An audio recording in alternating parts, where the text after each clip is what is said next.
Hello, this is Eric of Spark eStudio and welcome to my long-term review of the Fujifilm X-S20. Right now I'm using firmware 1.2. We're going to go over some of the things I learned about this camera, some of the weaknesses, and this entire time I'm going to be using the XF 23mm lens, sometimes the 33mm when video recording, but it's a 1.4 aperture and it's the water resistant lenses I use. Now that's different than the kit lens, but it gives you a different experience than what a simple kit lens would give you, allowing more background blur and a more professional look to your video footage. What kind of footage can you get out of this camera? Can you do movie recording? Now I'm going to show you some images here and video footage to show you how good you can get out of this camera.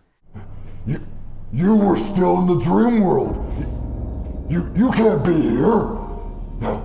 You can't be here. I am never sleeping again. It is way too dangerous. Just so I know how pretty I look. Okay. Oh, there I am. I'm gonna get a little bit closer. See how I look. Oh, hello. Hello, you beautiful, handsome devil. Are you recording, Eric? I'm Deadpool. Here we have the fine AM8T microphone, and this is a dynamic microphone, no phantom power needed. Rotating to the backside, we see a standard 5/8" thread. This arm is included with the mic kit, and this is a desk mount. And this is standard Profile mode. The cool thing is I can go F-Log 2 or whatever mode I choose to display out to my HDMI. I'm recording my audio and video using the EZcap 4K. My microphone is the Sennheiser MKE600. Let's flip through our different color modes because I can show you basically everything, all the different color modes as I flip through them, just like this. Cool stuff, but difficult to do while I am on camera with you here. The HDMI output display info on, and that's how you're seeing what I'm seeing right now. Video range, why do you limit your brightest bright and your blackest black? I always go to full so I get the whitest white and blackest black. Prefer having a little bit extra HD look slightly because it makes my darks a little bit darker, my brights a little bit brighter. Colors I like to have boosted a little bit. And my sharpness, that's up to you if you want to go -4, that's usually what I record at. 0 has some sharpening.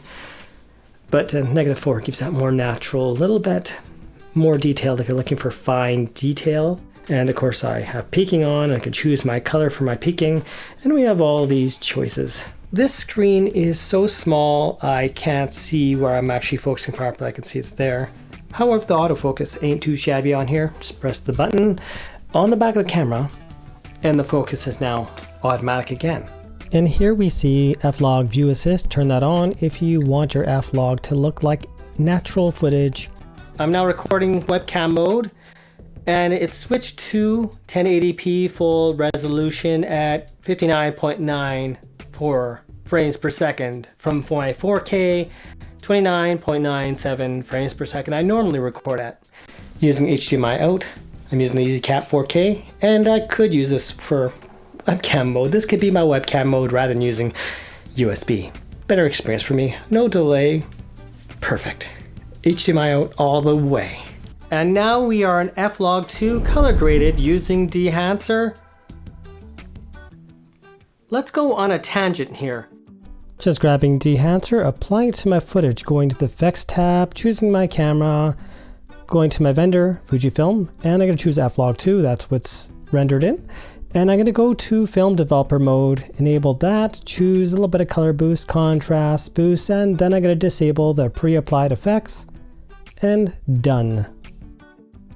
Now this is not going to be all about Dehancer per se, but when it comes to cinematic footage, because that's been asked all over when I do searches for the X-S20 and video and filming and such, how to get more cinematic footage.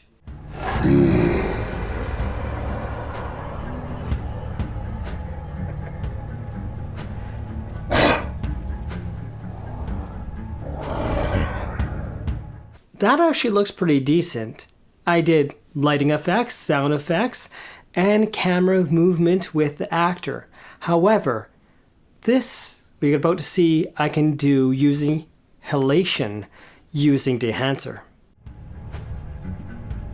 I'll float down here.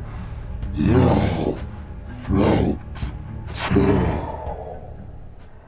Here's some basic footage of Freddy. Not so much cinematic. What? My power! Oh, I feel so weak. What can we do with Freddy to make him look like something from the 80s? Just simply modified with Dehancer. By the way, discount links below for 10% off of Dehancer in the description.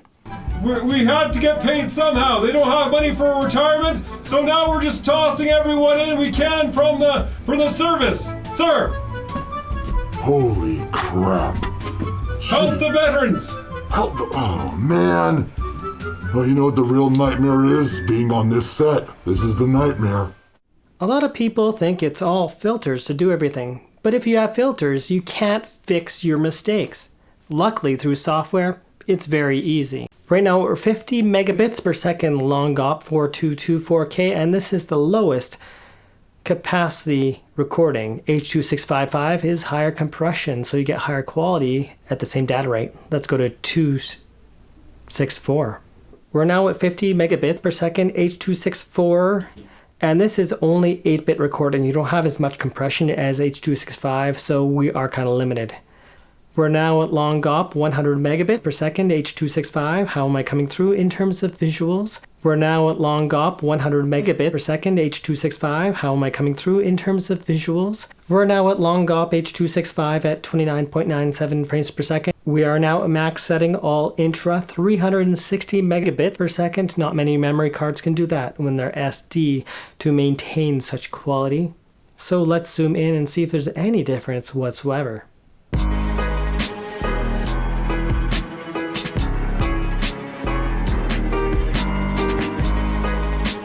So, was long op better quality, or is there really any difference that could be noticed? Well, leave that in comments. Right now you are seeing a 450% time magnification of both H.265 and H.264. Really good detail for such low data rate. This camera is also capable of 6.2K, but the resolution and shape of the footage is actually different. You're seeing what it is now. You might want to do, say, vertical video, so now let's make that vertical video. And that's how this looks when it's made to vertical video using this resolution. This camera is also capable of 6.2K, but the resolution and shape of the footage is actually different. You're seeing what it is now. If I have my camera set to high temp, I don't have any overheat problems, even at 26 degrees Celsius at 29.97 frames per second at 4K 422. 4K 60 frames per second, somewhere around 28-30 minutes, depending. At room temperature, you'll probably have more around 45 minutes. And if you had a cooling fan that you can get for this camera, you have a lot more time. 8x times slower and then 4x times slower. There is no audio when high speed is used.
How does this compare to the X-T4? In terms of footage and focus, very similar to the X-T4, but F-Log2 is just superior to F-Log1, I find, altogether. And in terms of focusing on your eyes, there's just no comparison. This locks on pretty darn good. Now that I learned a lot, it's very easy to use, and it's very easy to use for a power user when you consider the menu it has. A little box that says off. Now it says set. For those that own this camera and didn't know about this, this is going to be your best friend. Just makes everything so simple. Not many cameras have such a nice little power menu. It's not that I know of. Make it brighter, dimmer. I want to change my ISO. Right now I'm in HD dynamic range. Was it 400? So my ISO is locked at a max of 640 as my lowest. Mic volumes, headphone volume. Film simulation mode. See it in real time just as I scroll through, just like this. You are seeing exactly what I am seeing. White balance, real time. In-body stabilization, OS, okay, whatever. And this is digital zooming for stabilization. I'll leave it there. And we also have a boost mode, on or off. And how about our continuous autofocus? Or we can choose manual. And we're back to continuous. What a nice, beautiful power menu. One of the greatest weaknesses of this Pro mode is you need to know how to use the camera in terms of what the functions do for the best experience. And the menu system to select through it is, well, very small and kind of fumbly to use. That's where vlog mode comes in, but if you don't know how to use the camera at all, it's not necessarily going to be a good experience. Vlog mode itself, you're going to have to set a lot of menus you do not see, including all those different film simulation menus, because if I press the screen, here's what I get. Now if I want product priority, I gotta select it on, then I have to exit out of the menu, and you'll notice the color tones of me are changing. It's not even locked. I'm gonna be purple, I'm gonna be pink, I'm gonna be tan all of a sudden, and the color tones are changing. You're gonna feel like this camera's garbage as I change colors. The advantage of vlog mode is the simple, large icons that are easy to click, as well as the easy access to product priority mode. If I don't want my colors to change, all I do is lock down the color tones in the camera. Movie mode also has larger icons for an option as well. I simply press this Q button on top of the camera, and I have these really large menus. Now to adjust those menus, I'm actually going to choose the little turning wheel right above the icon that says X-S20. So just above that logo, in real time, my settings here. I'm just gonna go back to where I was, right there, and to exit, I just press the Q button again. When it comes to using this camera, I mostly use it for video footage and not so much for photography. However, there are a lot of people that noted you can't get whites. Well, there are ways to get proper white tones in this camera, and there are ways to destroy those white tones. I'll go through some tests so you can see right now. The difference will be obvious.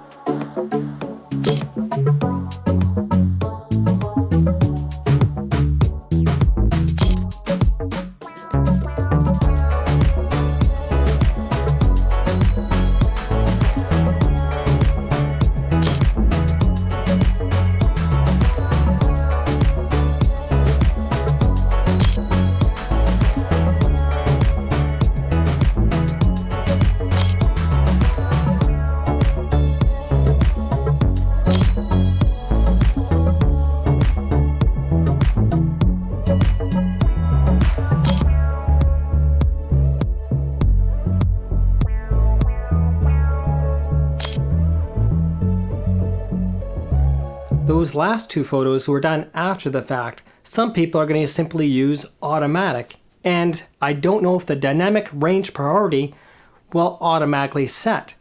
But a lot of the settings, including the film profile modes, are automatic if not otherwise chosen.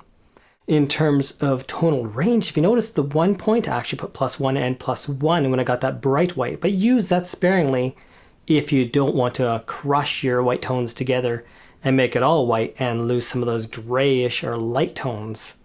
How about RGB or Adobe mode for your photos? sRGB is for computer usage as well as file sharing with other devices. Adobe is for professional work and large prints. Some devices might not display it properly, and hopefully that answered some of your questions. When it comes to memory cards, this only has one slot. One thing I'd like to have seen is the memory card slot located differently. It's located on the bottom, so if you're connected to a gimbal, if you want to remove your memory card, you're going to have to disconnect it off your gimbal rather than simply going to the side like a lot of other cameras. This setup right here on this G85 or the Fujifilm X-T4, where it's on the side, you can remove your memory card, is a lot better than when you go to the bottom where your battery is to remove it. Is this a camera I'm going to enjoy using, that I have enjoyed using? Yes, in fact, I'm getting a second one because I'm going to use dual cameras to do my videos. With all the updates, things have massively improved. Do you see me going blurry in and out? Oh, I'm in product priority. Or am I? No, I'm not. Okay. I bet you don't see me getting blurry in and out, and that is wonderful. This is Eric of Sparky Studios. Thanks for watching. Have yourselves a most wonderful day.